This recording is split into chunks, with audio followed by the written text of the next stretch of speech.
ব্যাপক চাপে রয়েছে ইরানের সর্বোচ্চ নেতা আয়াতুল্লাহ আলী খামেনি। যুক্তরাষ্ট্রের সঙ্গে ইরানের পরমাণু চুক্তি নিয়ে সমঝোতা না হলে বড় সংঘাত ছড়িয়ে পড়তে পারে মধ্যপ্রাচ্যে।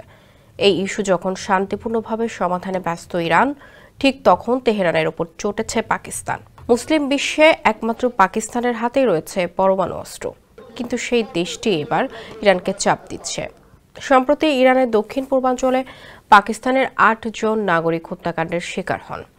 সিস্তান ও বেলুচিস্তান প্রদেশের মেহেরস্তান কাউন্টিতে শুক্রবার ওই ব্যক্তিদের খুব কাছ থেকে হত্যা করা হয়। সে সময় ভুক্তভোগীর একটি গাড়ি মেরামতের দোকানে কাজ করছিলেন।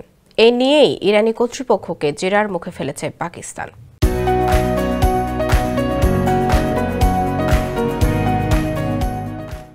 অপরাধীদের শনাক্ত করে গ্রেপ্তারের আহ্বান জানিয়েছে ইসলামাবাদ।